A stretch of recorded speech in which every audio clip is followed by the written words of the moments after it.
Hi, welcome to today's video. My name is Paul. So today I'm going to be doing some drawing practice. I'm basically trying to draw this sketch that was made by Van Gogh. You can see it's an old man, he has a full beard and a somewhat unusual shaped pipe.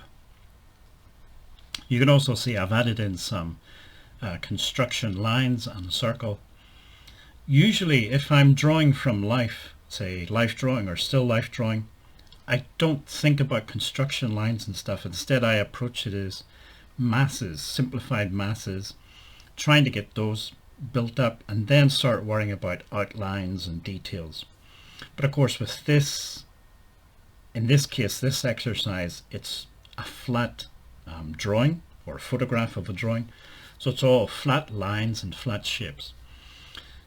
Very often the way I would approach that is just freehand. I'm trying to get as close as possible. Inevitably, it ends up not being that accurate, at least for me. So this time I've decided to sort of step out of my comfort zone and try a different approach. So I'm measuring things, I'm using those construction lines, thinking about angles and stuff to try and get the positions and the proportions of the nose and the eye and things in the in the correct places. As I say, the original drawing was done by Van Gogh, and this time of year, sort of coming up to Christmas, was an important time for Van Gogh.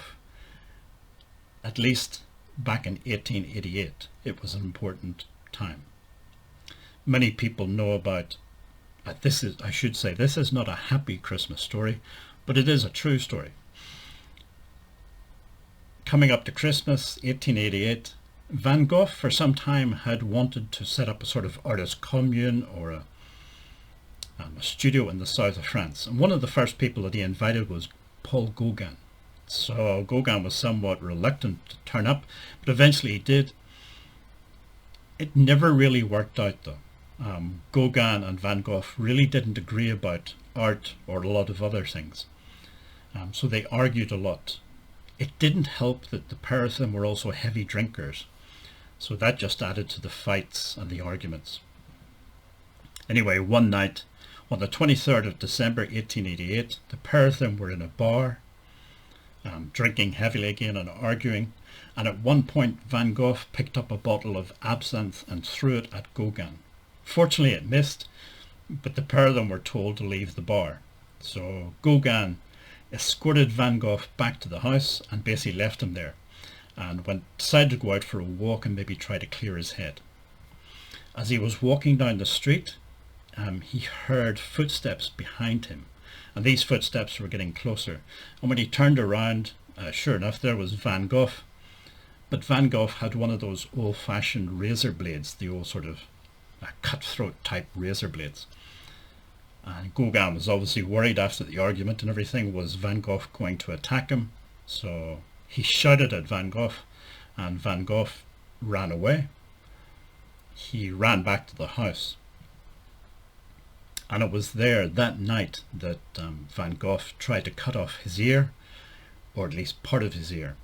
And you've maybe seen the paintings, the self-portraits that Van Gogh did afterwards, with the bandaged ear, the bandage going right around his head. The next morning, Gauguin turned up at the house again, basically just to get his stuff. He had decided that enough was enough, and he basically got on the next train heading north to Paris again. Unfortunately, that was the end of their sort of friendship. They never met again, and in fact, Van Gogh sort of started to deteriorate quite quickly after that. He had probably had mental health issues before that, but certainly after that, things started going downhill. Like I say, it's not a happy Christmas story, but it is a true story, and maybe people are not familiar with the details of the whole story behind Van Gogh trying to cut off his ear. This is then the two images beside each other, Van Gogh's on the left, of course, and my attempt on the right. The proportions are all wrong. I said it's not a natural approach for me, trying to get all this accuracy. But as an exercise, it did help to raise my awareness of proportions and accuracy and things. So it certainly wasn't a waste of time, and it's something that I'll try again and try to get to work it and get it better in the future. Okay, if you'd like to subscribe, you just click on the big red subscribe button below, and hopefully see you in the next video.